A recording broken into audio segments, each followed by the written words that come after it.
iglesia suya. Aleluya. Bien. Tenemos el corazón adecuado, la mente despejada para poder atender a la bendita palabra del Señor. Gloria a Dios. Espero de verdad que el Señor nos hable en esta tarde a todos nosotros. Amén.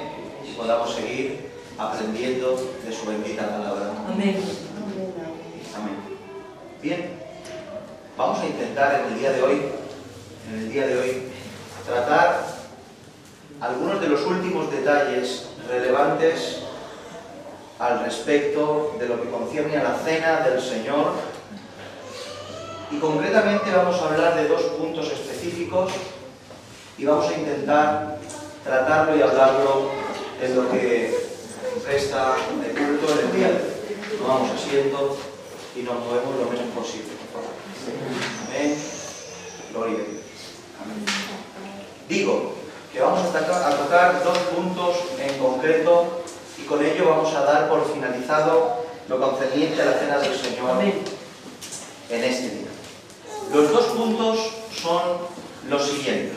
El primer punto que vamos a hablar es ¿qué es lo más importante respecto a lo que debemos hacer en la cena del Señor? ¿Qué es lo más importante respecto a lo que tenemos que hacer en la cena del Señor? Y el segundo punto es ¿qué significa participar de la cena del Señor indignamente? Amén. Vamos a procurar atender estos dos puntos con la mayor brevedad que el Señor nos permita en el día de hoy. Atendamos el primer punto.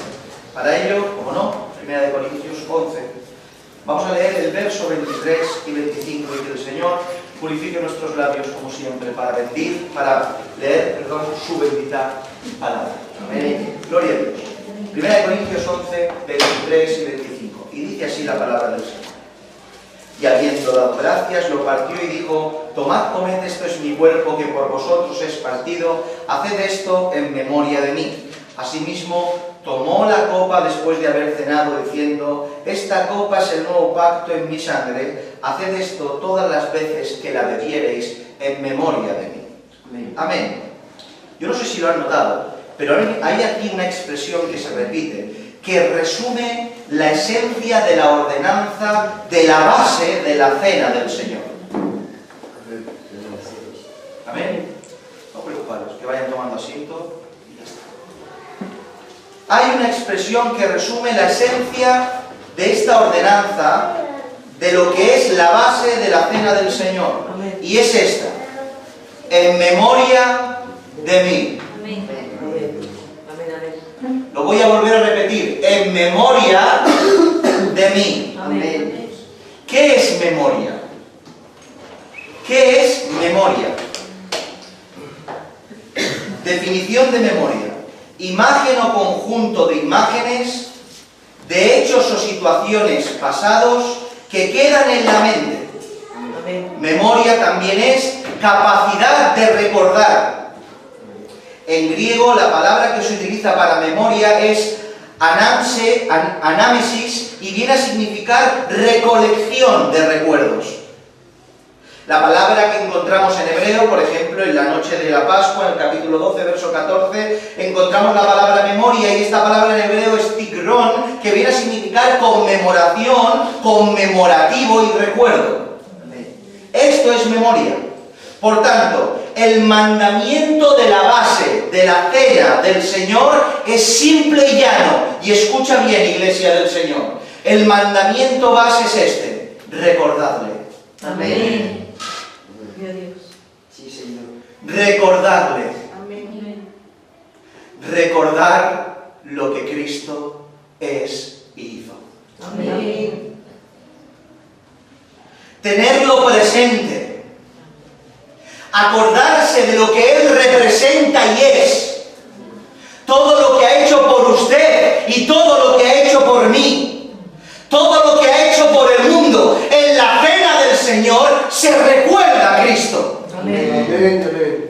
Es la base esencial. Sin ese recuerdo en la memoria, no hay cena del Señor que valga. Amén. Caminamos en la cena del Señor sobre el tapiz del recuerdo de su sacrificio. Amén. Recordadle. Recordadle. La cena del Señor gira en torno al Nazareno de gloria. Recuérdale. En ese día todo lo demás sobra. Solo la imagen de su cuerpo ensangrentado en la cruz del Calvario para remisión de los pecados tuyos y los míos es lo que tienes que tener en mente. Amén. Recordar a Cristo. Amén. Ahora bien, cuando hablamos, intentamos concretar al respecto de recordarle, porque el concepto recordar es algo muy general. ¿A qué nos referimos con recordarle? O sea, ¿qué es concretamente lo que debemos de recordar, aparte de todo lo general que envuelve a la persona del Señor Jesucristo? Por un lado tenemos que recordar la redención, por otro lado tenemos que recordar su muerte, por otro lado tenemos que recordar que Él vuelve, y cómo no, por otro lado tenemos que recordar el nuevo pacto en su sangre. Amén.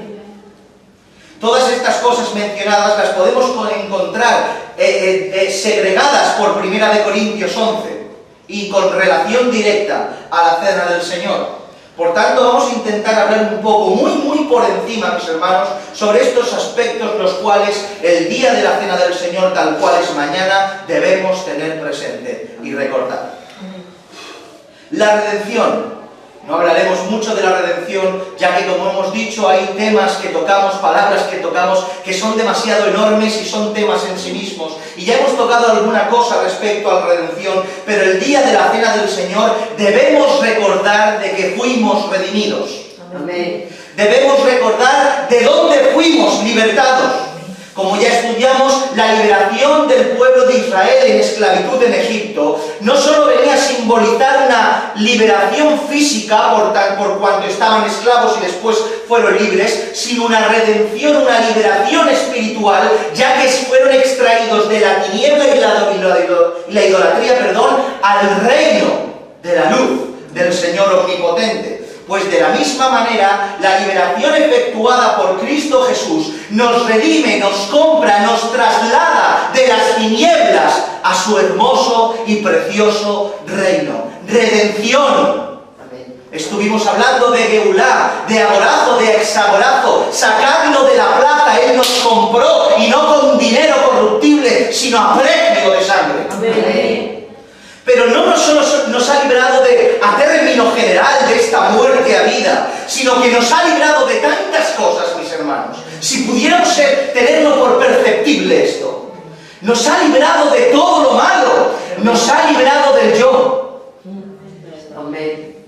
El sacrificio de Cristo te ha librado de ti. Amén.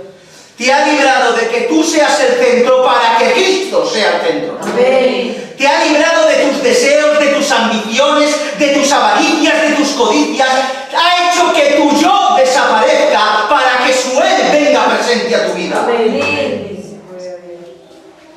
Nos ha hecho libres del yo y nos ha hecho libres del pecado.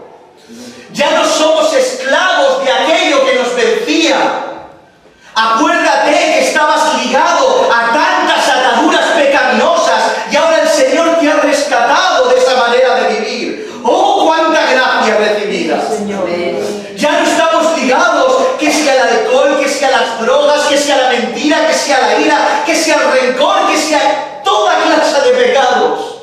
El Señor nos ha liberado. Amén.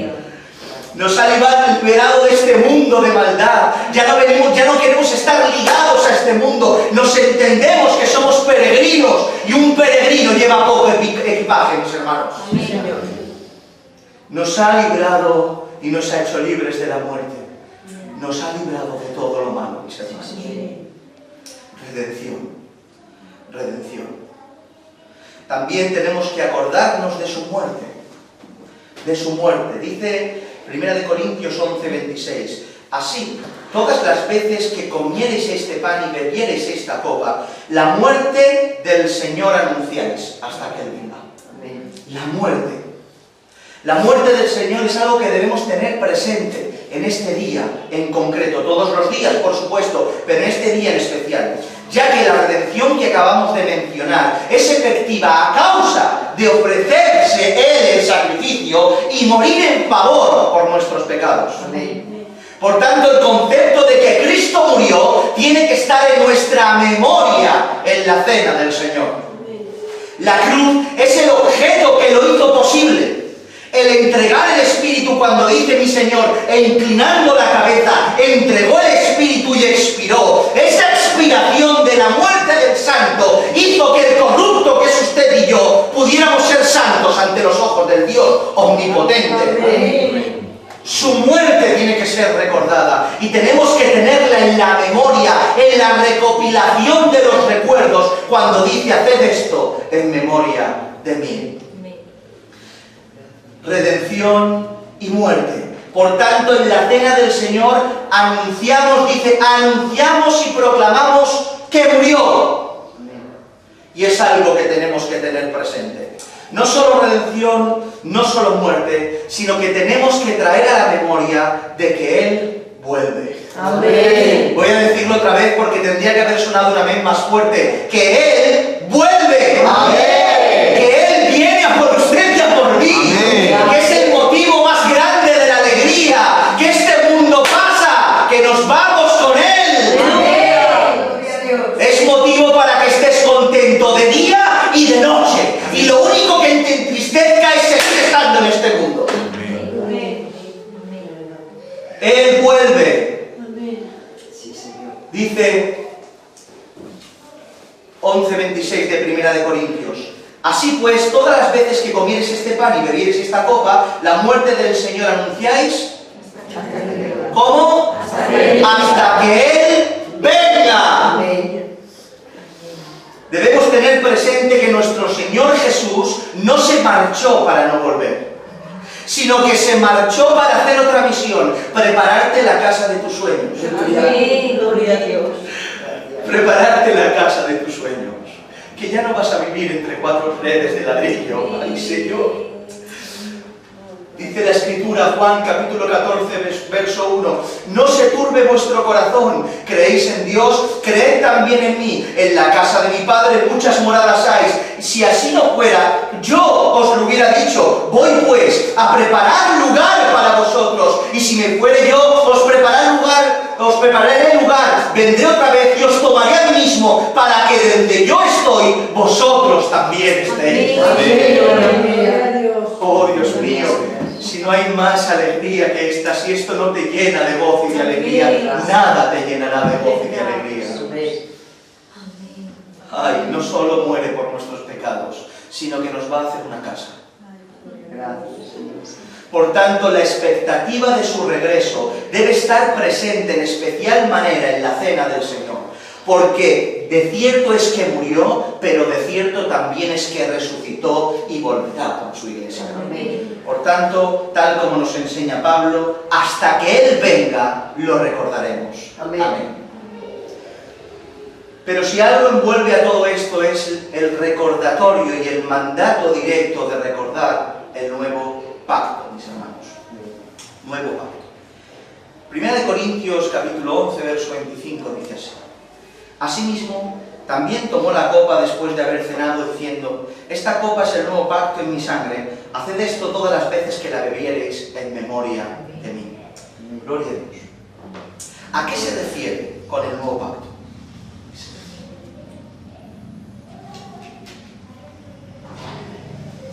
¿A qué se refiere con el nuevo pacto, mis hermanos? Hablamos mucho del nuevo pacto, ¿A qué se refiere? Por partes. Como ya os he dicho y reitero, no voy a poder explicar al detalle todo lo que concierne al nuevo pacto, ya que es un tema extenso, hermoso y precioso que lleva un montón de tiempo intentar explicar, aunque sea solo rayando la superficie de la importancia y contenido que tiene comprender el nuevo pacto. No obstante, hablemos un poco de ello y de lo que tenemos que recordar. Tengo que decir que todo lo previamente dicho y mucho más tiene que ver con este nuevo pacto en su sangre. Hemos hablado de muerte, de redención, de que Él volverá. Todo tiene que ver con este pacto nuevo que hablan las Escrituras. Bien, ¿Qué es un pacto? ¿Qué es un pacto? No la digo, bueno, toma asiento. ¿Qué es un pacto? Básicamente es cuando ambas partes se obligan a cumplir ciertos aspectos acordados a costa de ser castigados si no se cumplen. ¿Han entendido? Dos personas llegan a un acuerdo, ponen encima de la mesa las cosas que tienen que hacer, las responsabilidades que tiene cada cual y las consecuencias que tendrán si no cumplen el pacto previamente acordado. ¿Entienden lo que es un pacto? Esto es un pacto, básicamente.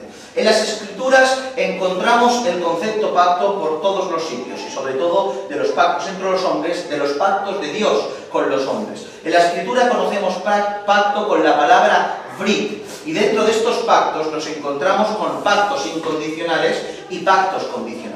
¿Qué es un pacto incondicional? Un pacto condicional es que cuando, mira, si tú te fijas bien, cuando veas la partícula así delante del pacto, se nota que hay una condición. Si tú hicieres, si tú guardares, si tú tal, si tú cual. Por tanto, si hay una partícula así,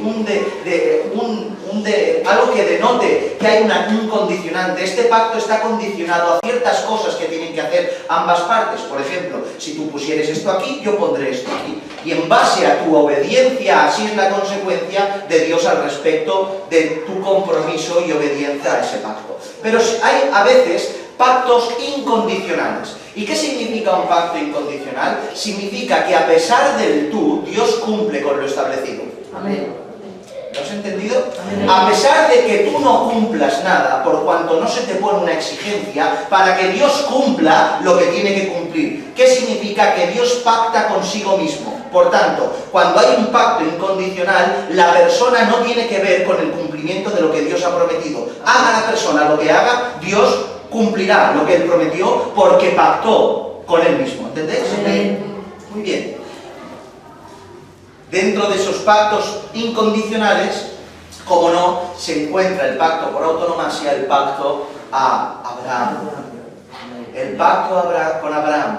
Dios pactó con Abraham y pactó consigo mismo, o sea, que independientemente de lo que Abraham hubiera hecho, y Abraham fue un hombre de Dios, de los pies a la cabeza, con una fidelidad enorme, ya que fue capaz de intentar sacrificar a su hijo Isaac, o sea, que a Abraham hay que darle de comer aparte, mis hermanos, pero independientemente de la obediencia de Abraham, Dios hubiera cumplido lo que pactó con él, por cuanto pactó consigo mismo. ¿Y qué le prometió? Le prometió un pueblo, le prometió una tierra, le prometió que de sus lomos nacería el Mesías y en consecuencia, por causa de este Mesías que nacería, serían benditas en él todas las familias de la tierra. Amén.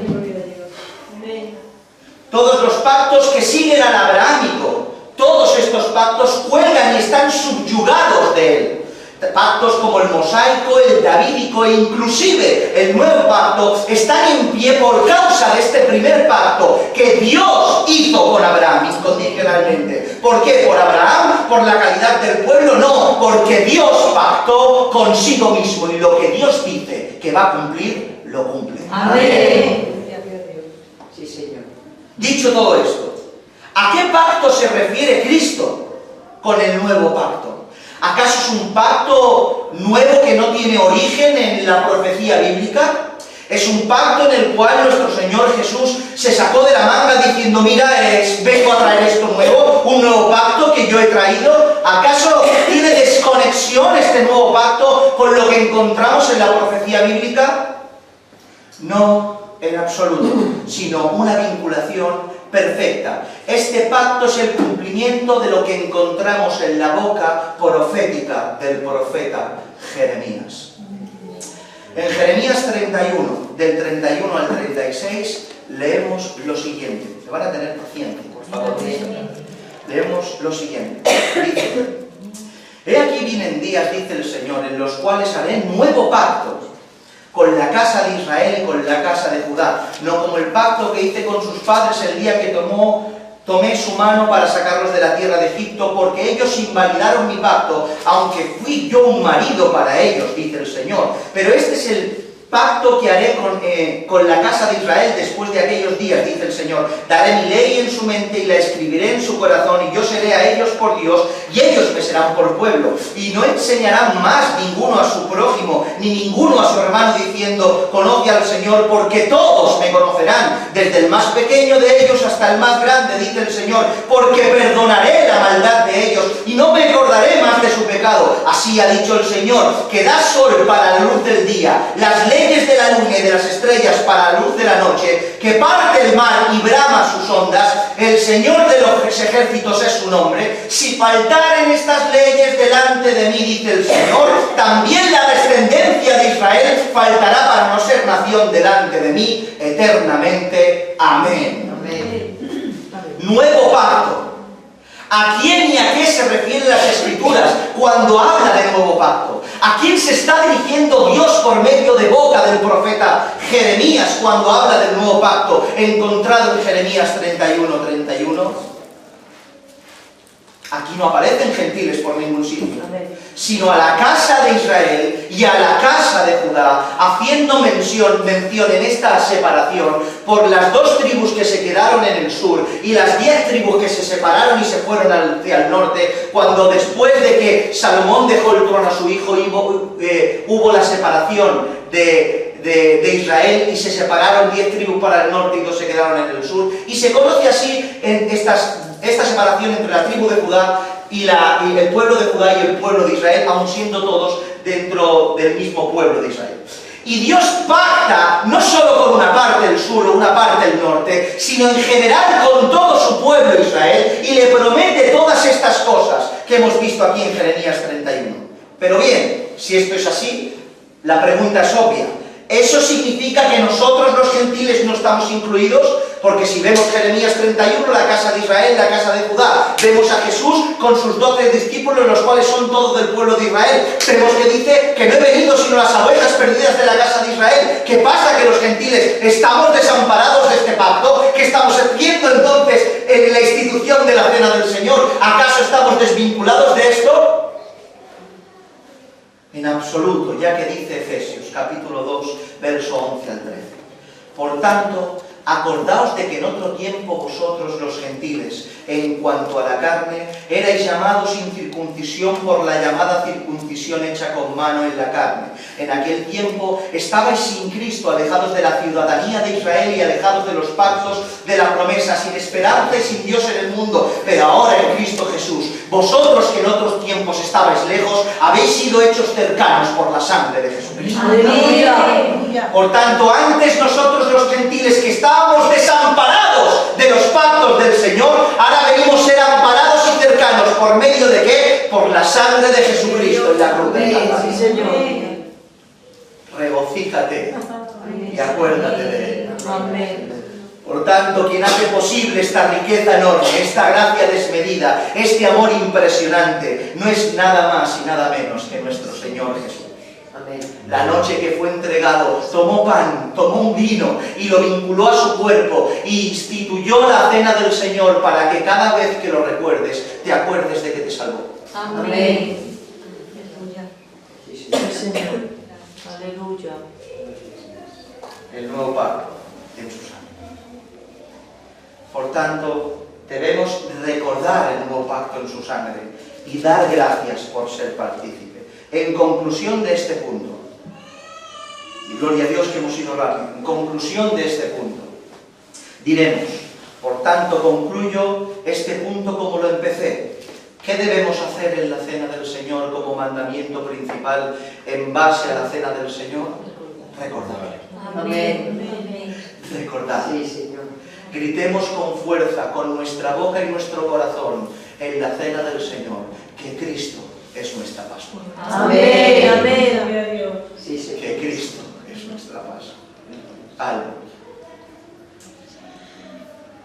Bien, una vez explicado este primer punto, que he intentado ir lo más rápido y hacerlo lo más breve posible, vamos a por el último punto que nos queda. Y para ello vamos a leer 1 Corintios 11, el verso 27. Y dice: de manera que cualquiera que comiere este pan o bebiere esta copa del Señor indignamente, será culpado del cuerpo y de la sangre del Señor. Amén. Creo que ya nuestro semblante ya cambia. De manera que cualquiera que comiera este pan o bebiera de esta copa del Señor indignamente, será culpado. Culpado del cuerpo y de la sangre del Señor. Llegamos a la recta final de este estudio. Después de haber estudiado y tener una breve noción de lo que es la cena del Señor, nos acercamos a la parte más terrorífica del tema, pero que al mismo tiempo tiene una gloria y tiene una gracia del Señor, no gracia de gracioso, gracia de su gracia impresionante. Una de las maneras de cuantificar la importancia de algo es observar las consecuencias que uno sufre al no hacerlo o hacerlo mal. Vuelvo a repetirlo para que lo entendáis. Una de las maneras de cuantificar la importancia de algo es estar pendiente y observar las consecuencias que uno sufre cuando lo hace mal o no lo cumple. ¿Por qué sabemos que la salud es importante? Porque sabemos que cuidar la salud es importante. Porque las consecuencias de no cuidar la salud tiene por consecuencia la enfermedad y la muerte. Por tanto, observando las consecuencias de no atender la salud, vemos la importancia de la salud misma. ¿Lo habéis entendido ahora? ¿Sí, no? Sí. Gloria a Dios. Amén. La ley del Señor, la Torá del Señor, tiene 613 mandamientos, los cuales se separan entre 365 prohibiciones y 248 ordenanzas. Dentro de las prohibiciones, o sea, el no harás, hay un montón de mandamientos que tienen que ver con caret, con ser cortado del pueblo del Señor. Pero respecto a la muerte física y muerte espiritual, pero entre las ordenanzas que tienen que ver con lo que harás, con lo positivo del asunto, con aquello que harás, solo tienen dos mandamientos pena de este caret. ¿Y saben cuál es? Uno es la Brit Milá. ¿Qué es la Brit Milá? El pacto de la circuncisión. Cuando Dios cogió a Abraham y a la edad de 99 años le dijo que circuncidara el prepucio no solo de su corazón, sino su cuerpo físico, y eso lo hiciera con toda su descendencia y todo lo que hiciera en su casa. El infringir a partir de ese día en adelante ese mandamiento tenía pena de caret, de corte de Israel. O sea, si un padre y una madre judíos, está en un contexto del pueblo de Israel, tienen un hijo y al octavo día no circuncidan su prepucio, eran cortados del pueblo de Israel por no obedecer el mandamiento del Señor. Pero este es uno, pero ¿saben cuál es el otro? Entre los dos, entre los 248 ordenanzas y las subdivisiones de estas ordenanzas, solo dos mandamientos positivos tienen caret. Una, la Brit Milá, ¿y saben cuál es el otro? No celebrar la fiesta de la Pascua. Toda persona que no celebre dentro del pueblo de Israel la fiesta de la Pascua tiene caret en su vida, corte espiritual, físico, desarraigado del pueblo. En Números capítulo 9, verso 13 podemos leer: mas el que estuviere limpio y no estuviere de viajes y dejare de celebrar la Pascua, la tal persona será cortada de entre su pueblo, por cuanto no ofreció a su tiempo la ofrenda del Señor, el tal hombre llevará su pecado. La palabra cortada que utilicemos aquí es la palabra esta misma, caret, que viene a significar cercenar, separar, matar, deshacer, extinguir, mis hermanos. Por tanto, si la importancia la cuantificamos por la consecuencia, como hemos dicho antes, y la consecuencia de no celebrar la fiesta de la Pascua como toca es caret, queda demostrado que la fiesta de la Pascua tiene una importancia por encima de todas. Amén. ¿Habéis entendido esto? Amén. A lo mejor quizá es un poco complicado de entender. No hay festividad más importante en el contexto de compromiso con Dios, ya que la consecuencia de no celebrarla es corte espiritual, que la fiesta de la Pascua. Ninguna otra fiesta no cumplida tiene consecuencias, pero no esto. Tenemos el Shabbat, que por supuesto cumplir mal el Shabbat también tiene esas consecuencias. Pero hablando de las 7 fiestas instituidas por el Señor. Dicho esto, sabemos que la institución de la Cena del Señor está completamente vinculada, intrínsecamente ligada a la fiesta de la Pascua. Por tanto, si celebrar incorrectamente o no celebrar como toca la fiesta de la Pascua y es la sombra de lo que tiene que venir, tiene consecuencia de corte espiritual, ¿cuánto será celebrar indignamente la Cena del Señor, que es la figura de la sombra de lo que vimos atrás? Amén. Si la sombra tiene corte, la figura perfecta que lo tendrá. Amén. Sí, sí. Estuvimos hablando de los tipos y de los antitipos, el cual Cristo es la figura perfecta de ese corbán Pesaj que se sacrifica en la cena de la Pascua. Y si no celebrar la cena de la Pascua tiene corte, que es la sombra, ¿cuánto más celebrar indignamente y participar indignamente de la cena del Señor? Mis hermanos, la cena del Señor no es cualquier cosa. No es cualquier cosa. No es la cena, es el pan y la copa del Señor.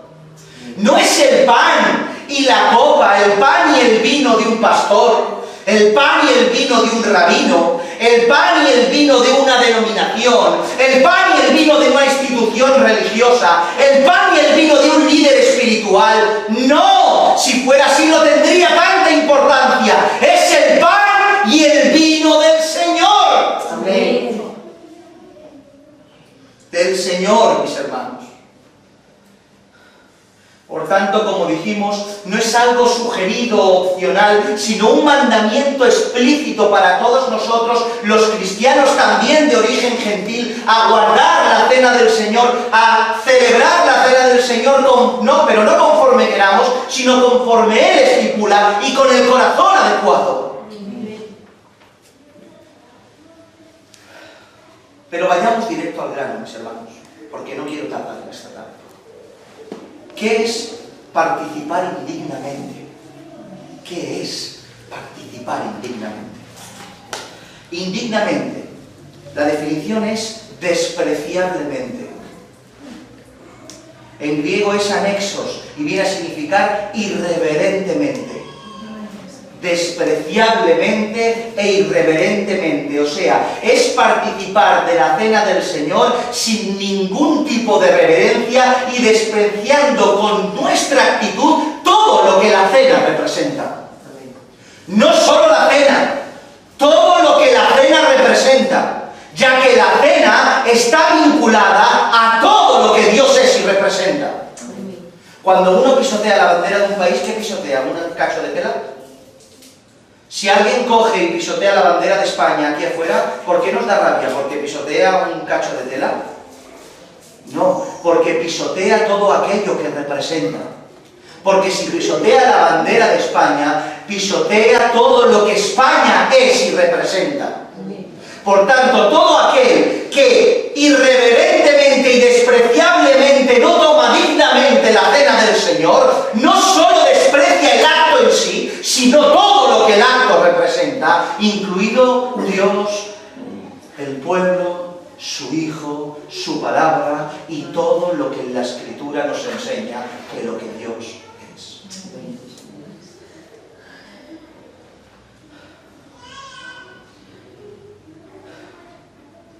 Podríamos pues entenderlo así: el que come indignamente sin discernir su cuerpo no tiene al Señor por lo primero, mis hermanos. Y esto lo vamos a entender y lo vamos a mirar ahora mismo. Encontramos una expresión increíble en 1 Corintios capítulo 11, verso 29, y dice: discernir el cuerpo de Cristo. Discernir el cuerpo de Cristo. ¿Qué es discernir el cuerpo de Cristo? La palabra griega es diacrino y viene a significar separar completamente, reflexivamente, distinción, examinar, hacer diferencia. O sea, entender que el cuerpo de Cristo tiene que estar en un lugar de preeminencia diferente a todo lo demás que tú tienes en tu vida. Es considerarlo por encima de cualquier cosa que exista. Es tenerlo por lo primero en tu vida, no por lo segundo, ni lo tercero, ni lo cuarto, sino por lo primordial en tu vida. Eso es discernirlo a Él. Por eso, como he dicho, el que come indignamente sin discernir el cuerpo no tiene al Señor por lo primero de su vida.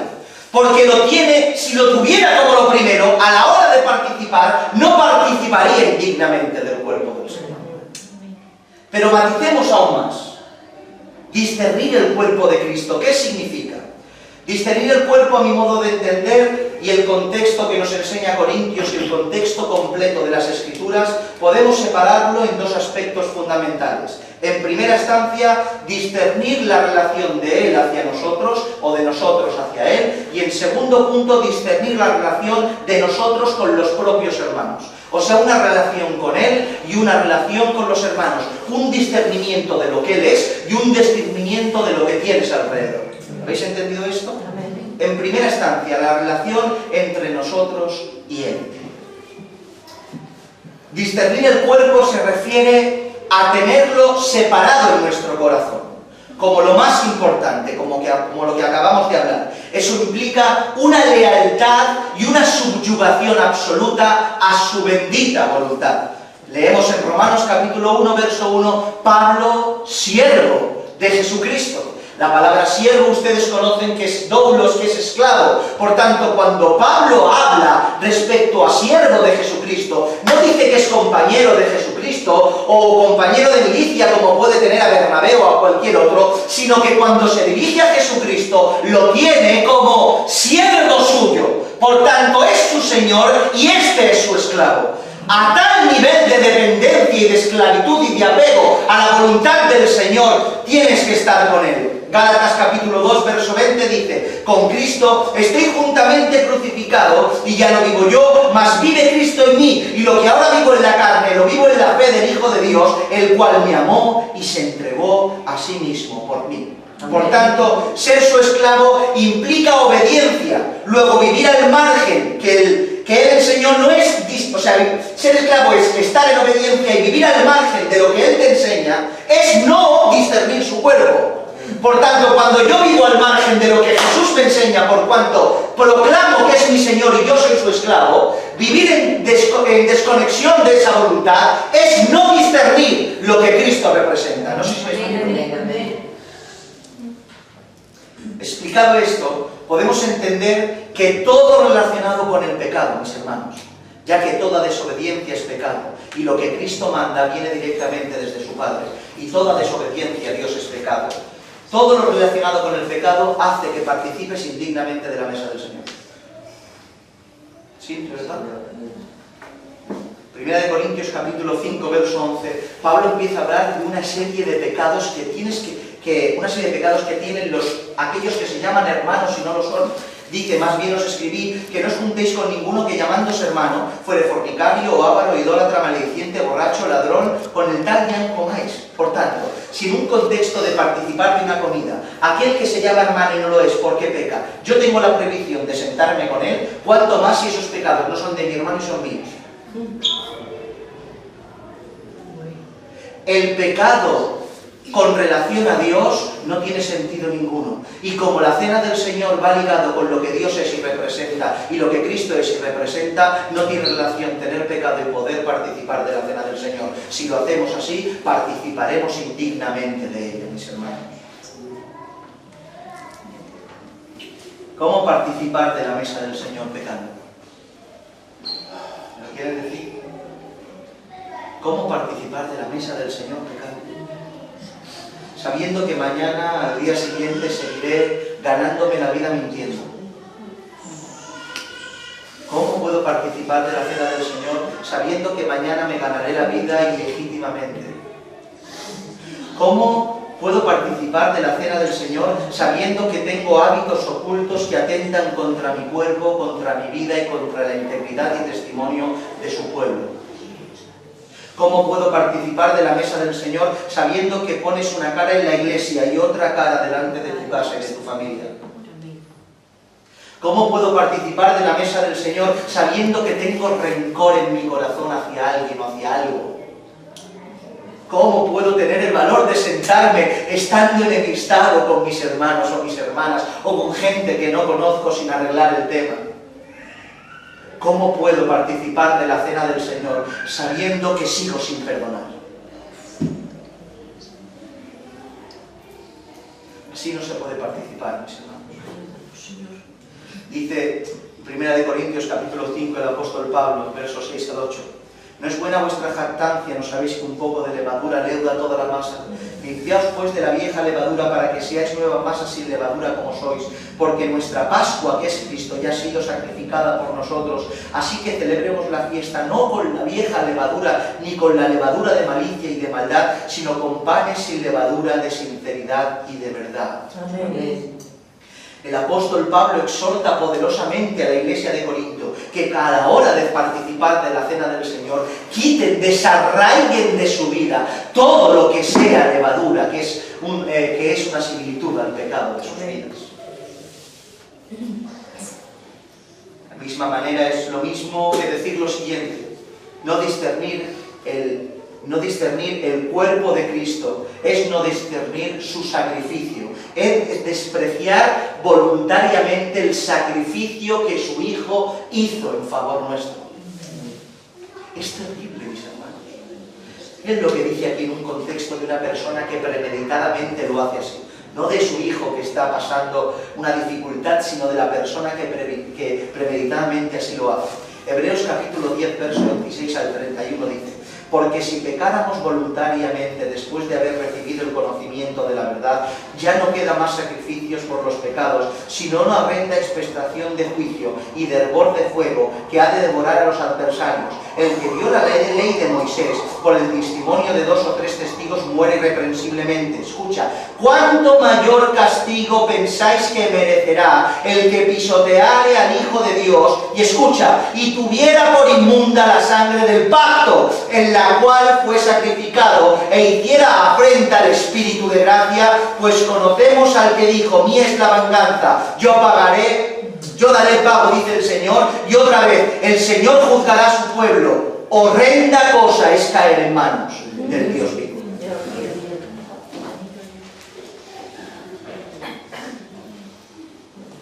Tengo la intención en esta tarde que nos vayamos de aquí meditando mucho y con la cabeza con mucho temor, mis hermanos. Y que cuando lleguemos a nuestra casa nos pongamos en oración, que el Señor nos ponga en memoria cada pecado que hemos cometido para pedirle perdón al Señor. Amén. Por tanto, el pecado cometido hace que no discernamos su cuerpo en relación con nosotros y Él, y despreciando el sacrificio que hizo por nosotros, pisoteando la sangre del Señor. La relación con nosotros y Él respecto a discernir el cuerpo de Cristo, y ahora discernir el cuerpo de Cristo respecto a la relación de nosotros con nuestros propios hermanos. Es completamente sabido que la definición de cuerpo no solo se refiere a la persona de Cristo, sino que es un simbolismo total a su cuerpo, que es la Iglesia. Amén. Romanos capítulo 12, verso 5 dice: así nosotros, siendo muchos, somos un cuerpo en Cristo y todos miembros los unos de los otros. Efesios capítulo 4, verso 12 dice: a fin de perfeccionar a los santos para la obra del ministerio, para la edificación del cuerpo de Cristo. Por tanto, discernir el cuerpo de Cristo también significa valorar, considerar, respetar, atender, cuidar, ser compañero del hermano y de la hermana que tienes a tu lado. Amén. Amén. Amén. Leemos 1 Corintios 11, 20 al 22 dice: cuando pues os reunís vosotros, esto no es comer la cena del Señor, porque el comer cada uno se adelanta a tomar su propia cena, y uno tiene hambre y otro se embriaga. Pues, ¿qué? ¿No tenéis casa en la que comáis y bebáis? ¿O menospreciáis la iglesia de Dios y avergonzáis a los que no tienen nada? ¿Qué os diré? ¿Os alabaré? En esto no os alabo. En el verso 33-34 dice que no seamos condenados con el mundo. Así que, hermanos míos, cuando os reunáis a comer, esperaos unos a otros. Si alguno tuviera hambre, coma en su casa, para que no os reunáis para juicio. Las demás cosas las pondré en orden cuando yo vaya. El problema que intentaba corregir el apóstol Pablo era un problema de convivencia y hermandad dentro de la congregación de Corinto. Resulta que había gente que era pudiente y miraba por encima del hombre al que no tenía. Mis hermanos, es como si mañana en la cena del Señor uno trajera, qué sé yo, chuletas de lechal y se pusiera ahí y se las comiera aparte, y el que viniera con un cacho de pan y mortadelo lo dejáramos en una esquina, mis hermanos. No se puede hacer eso. Amén. No se puede. desprestigiar al hermano que tenemos a nuestro lado. El dinero no nos clasifica. Amén. Su espíritu nos une. Amén. Hay que tener consideración por el que no tiene. Hay que discernir el cuerpo de Jesucristo. Y si no lo hacemos como toca, participaremos indignamente. No nos podemos jactar de estar delante de Cristo bien, delante de Dios bien, discernir todo bien y tener al hermano necesitado mirándolo por encima del hombro, creyéndonos que somos superiores.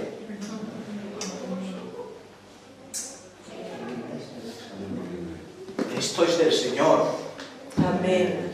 Esto no es un juego ni una empresa. Aleluya. Tienes que amar a tu hermano. Amén. Tienes que amar a tu hermana.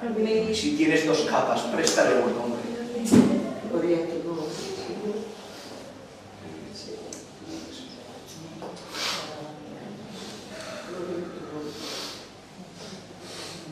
Está completamente prohibido en las Escrituras hacer acepción de personas. Romanos capítulo 2, verso 11, Lucas 20, 21, Santiago 2, capítulo 1, verso 9, y así un montón de mensajes más. Ahí lo pueden, de textos más, ahí lo pueden corroborar. Por tanto, hacer tal discriminación es un pecado terrible, como enseñan las Escrituras. Pues si por hacer distinción no discernir bien el cuerpo de Cristo, si lo hacemos, hermano,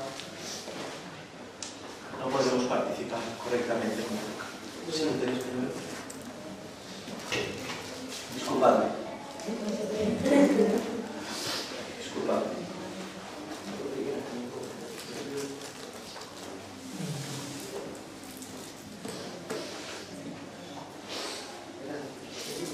En resumidas cuentas, es atentar, si se dan cuenta y han prestado atención, a los 2 principales mandamientos. Amarás a Dios y amarás a tu prójimo.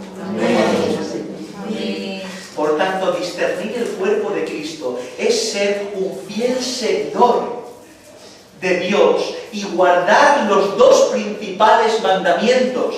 Amar a Dios sobre todas las cosas y a tu prójimo como a ti mismo. Si haces esto, participarás dignamente, y si no, lo harás indignamente. La cena del Señor, seguimos un poco más, ¿vale? La cena del Señor perdió el verdadero significado entre los corintios, haciendo de ello una cena común y corriente, como si fuera un buffet. Una cena, un convite. ¡Qué alegría! Se juntaban para comer y no para recordar. Se juntaban para beber y no para discernir y alabar al Señor. Primera de Corintios 11, 17 dice: pero al anunciaros esto que sigue, no os halago, porque no os congregáis para lo mejor, sino para lo peor. Noten el contraste tan definido que Pablo utiliza.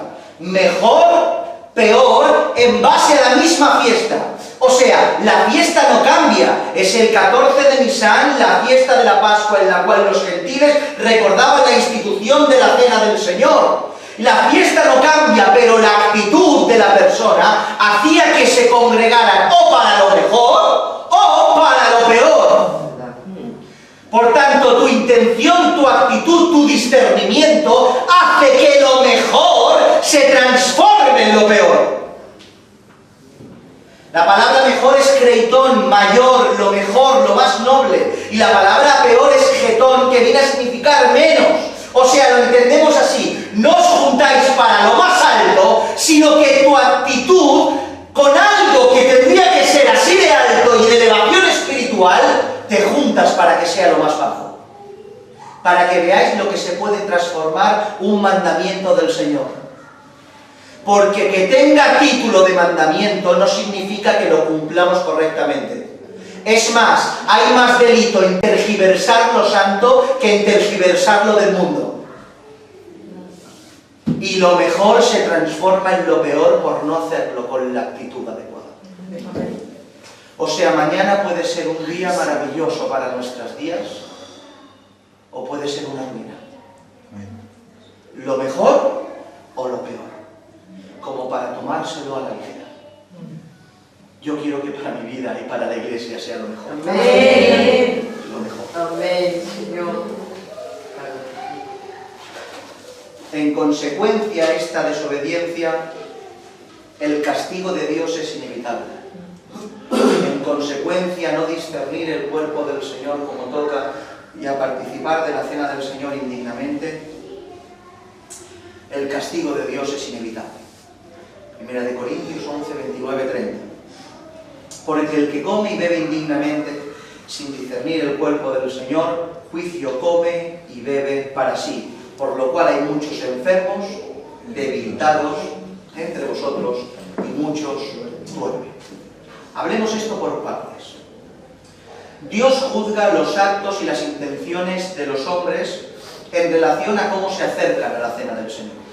En base a lo que encuentra, castiga en consecuencia. ¿Entendéis? ¿Cómo lo hace?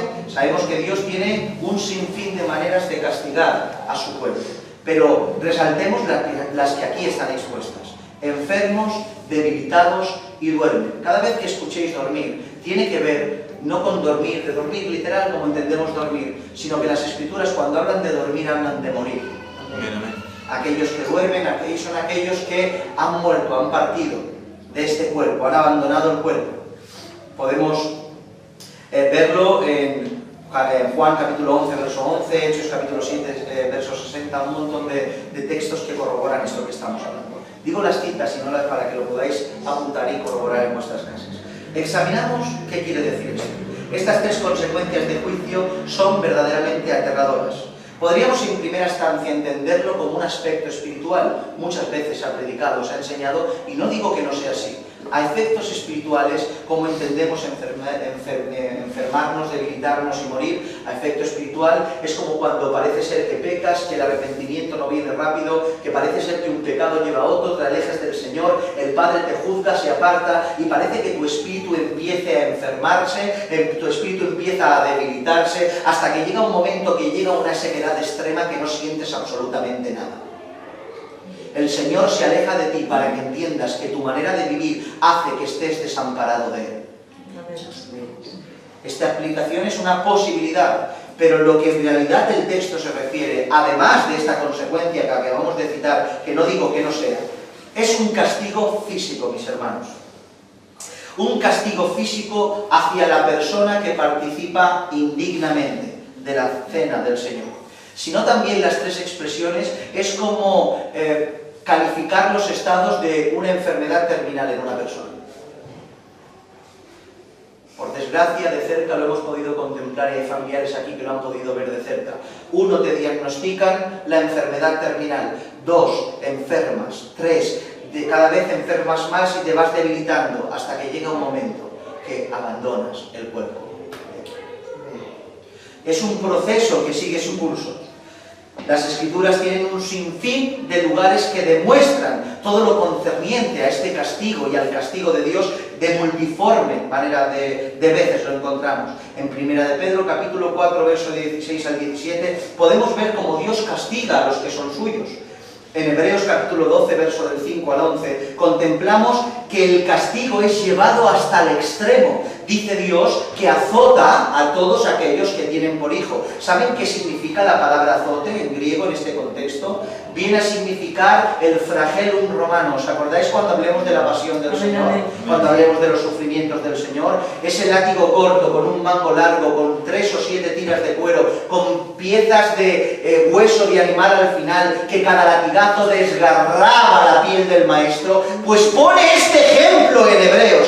Dios azota a todo aquel que considera y tiene por hijo, y utiliza esta palabra para que entiendas que el azote no es una palmadita que le damos a nuestros hijos pequeños, sino un azote que lo notas.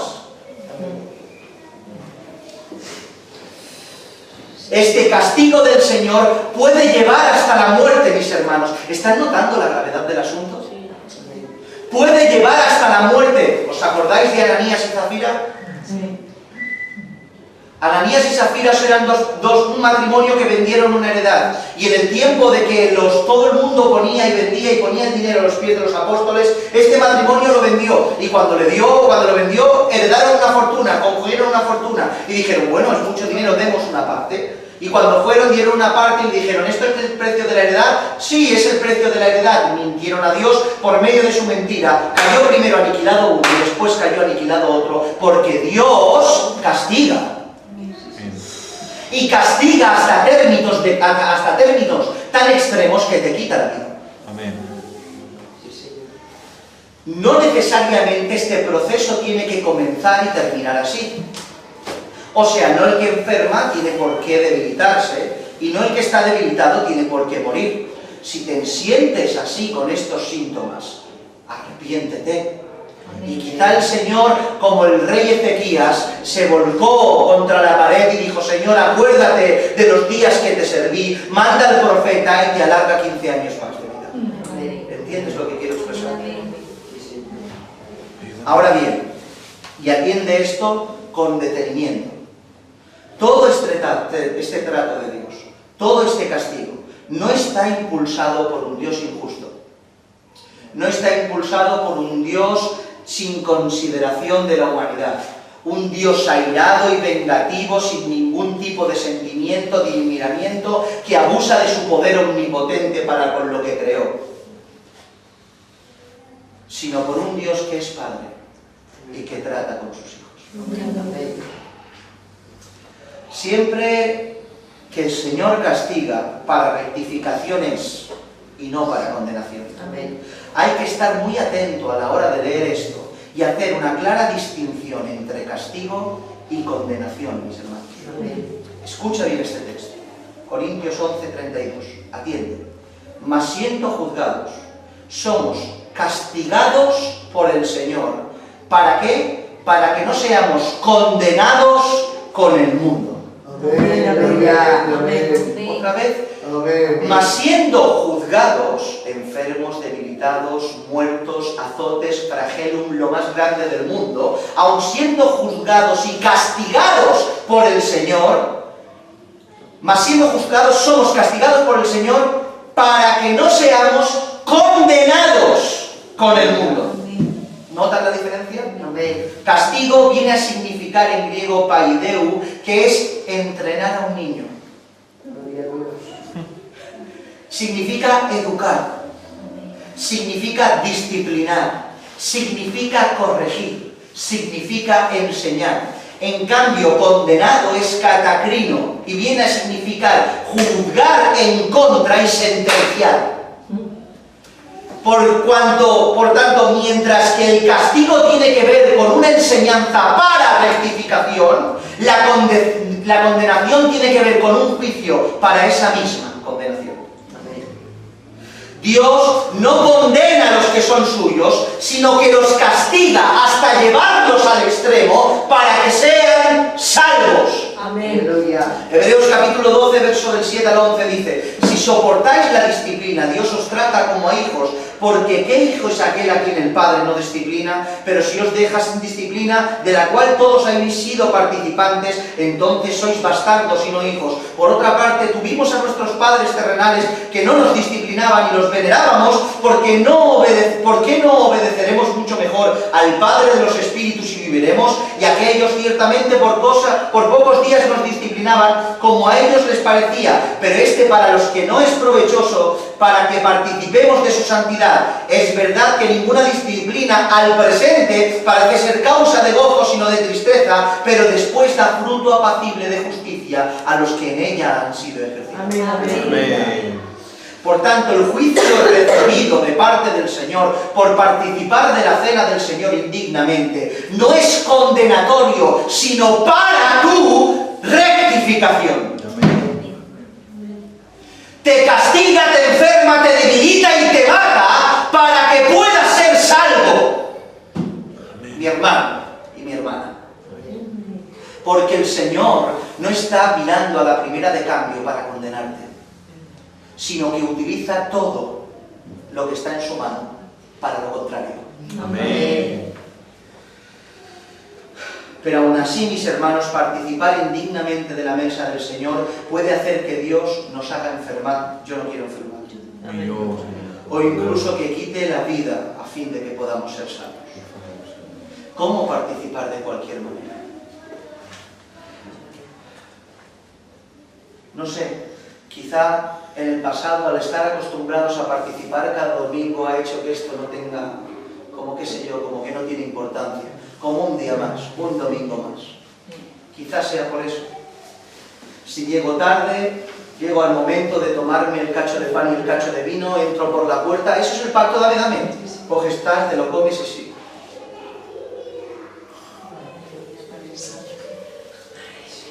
Mientras estoy hablando con el hermano o la hermana que está al lado, pasan la cesta con el pan y con el vino, y ni siquiera mirar al hermano que me lo da con las manos así, sin dejar de hablar, lo cojo y sigo hablando de qué vamos a hacer después del culto. Que como me gusta el pan que reparten, cuando me lo pasan, en vez de coger un cacho y morirme del miedo, cojo un puñado de ese pan, me lo pongo en la mano y empiezo a comerlo cual pisculabis para hacer boca, para después irme al mamaleone, para el plato principal. ¿Cómo se puede hacer eso, mis hermanos?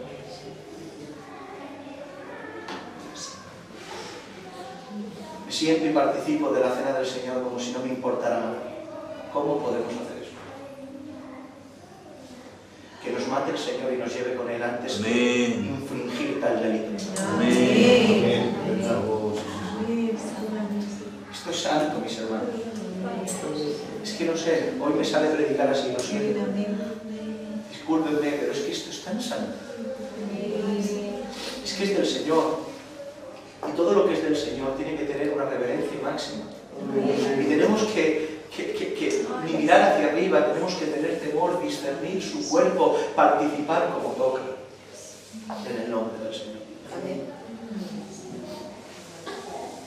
Dicho todo esto, ¿quién puede participar o no de la cena del Señor? Pues, de todas las preguntas que hemos contestado a lo largo de estas cuatro reuniones, esta es la respuesta más sencilla y más obvia a contestar, y quizás la pregunta que más se repite la gente. ¿Podré participar o no podré participar? Pero es la respuesta más obvia. ¿Quién puede participar de la cena del Señor? Aquellos hombres y mujeres sinceros, que aunque hayan cometido pecado, se hayan arrepentido de todo corazón, hayan llorado su pecado, se hayan vuelto al Señor y decidan en su corazón y en su mente no volver a practicarlo. Amén. Aquellos hijos del Señor que se han arrepentido y no pueden soportar su pecado, y su pecado les atormenta, y cual David dice, mi pecado está delante de mí, se pone delante de él, esas personas pueden participar. ¿Quién no puede participar? La persona que hace todo lo contrario, la persona que no tiene en su corazón ni en su mente el deseo de rectificar, la persona soberbia que dice, bueno, nada, pecaré hoy, pediré perdón mañana, participaré hoy, bueno, ya he participado y pecaré mañana. La persona que no discierne el cuerpo de Cristo y no se arrepiente conforme toca, o dice que se arrepiente con la boca, pero sus frutos y su caminar es diferente a lo que profesan sus labios, esa persona no puede participar.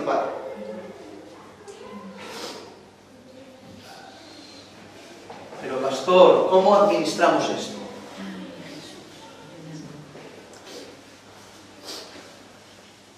¿Cómo se administra esto? ¿Cómo administramos esto? ¿Quién determina quién puede participar o no? ¿La Escritura habla respecto a quién lo determina? La carta a los Corintios nos muestra algo muy claro y muy significativo.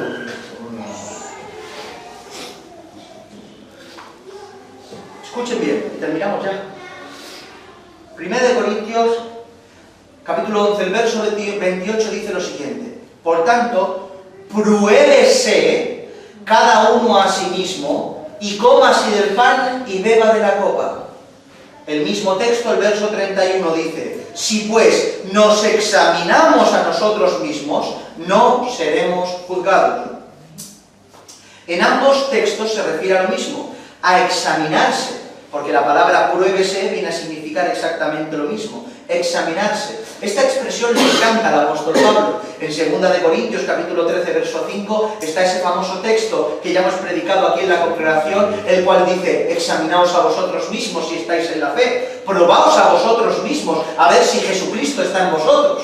Por tanto, ¿Qué significa? Es sencillo. ¿Qué significa examinarte a ti mismo? ¿Qué significa probarte a ti mismo? Es hacerte un autoanálisis para ver la genuinidad y la calidad de tu fe.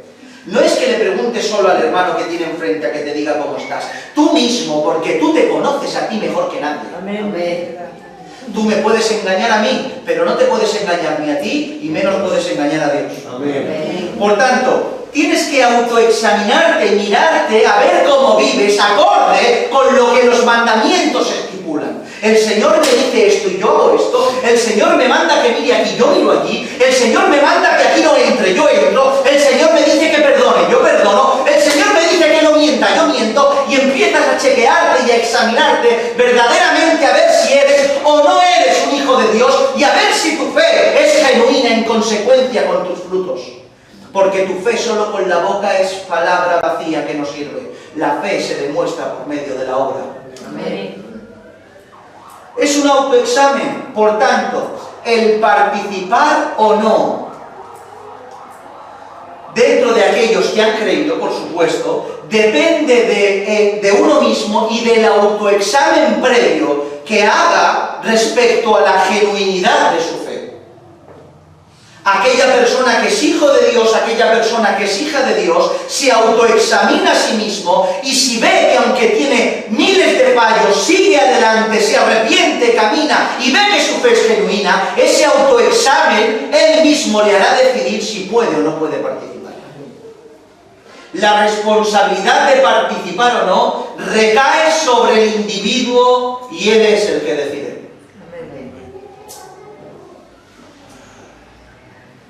Ni el pastor, ni los ancianos, ni ningún hermano de la iglesia puede impedirte, después de tu autoexamen, que tú participes o no de la cena del Señor.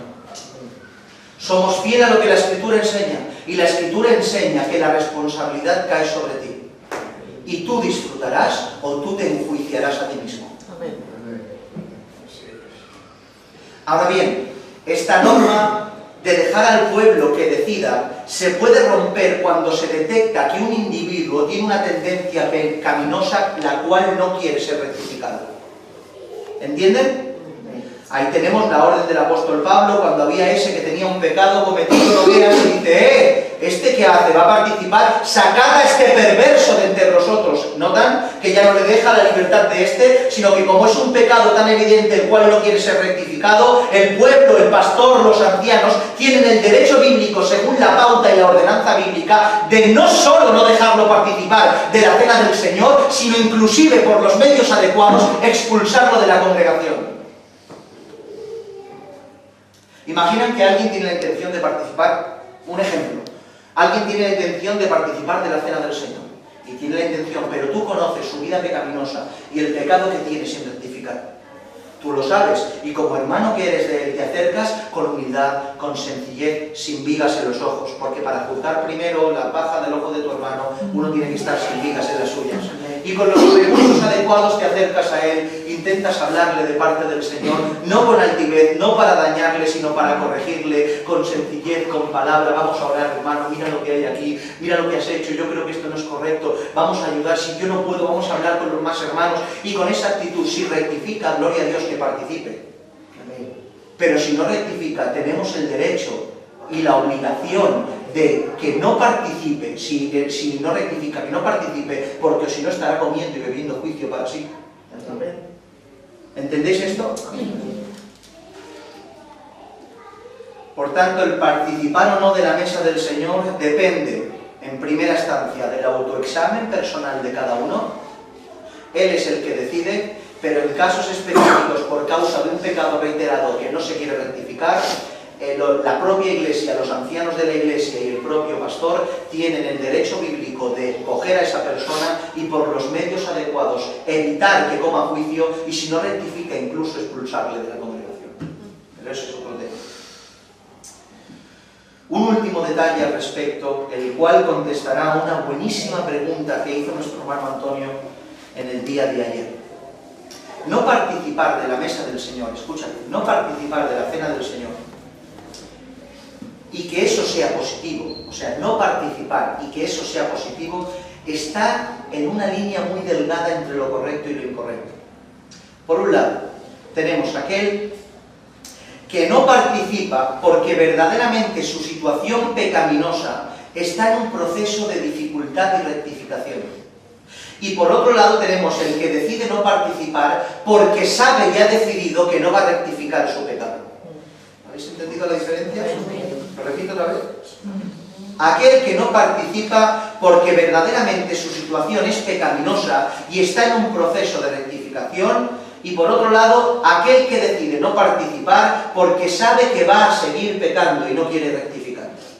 Este primero, aunque su situación no es la adecuada, sus intenciones, discernimiento del cuerpo del Señor Jesús, es adecuado, ya que se abstiene, no porque no desea arrepentirse y no desea dejar de pecar, sino porque su situación está en un proceso y por honor a Dios, por honor a su palabra y por honor al cuerpo de Cristo, ese año se abstiene de participar, pidiéndole misericordia al Señor, para que en el año siguiente dignamente pueda disfrutar con sus hermanos. Amén. Pero el segundo mencionado no se abstiene por honor al Señor, se abstiene porque desea seguir con su conducta pecaminosa y utiliza la falsa humildad para decir: no, yo no participo porque peco. Pero si quiere participar verdaderamente, se arrepentiría para poder participar.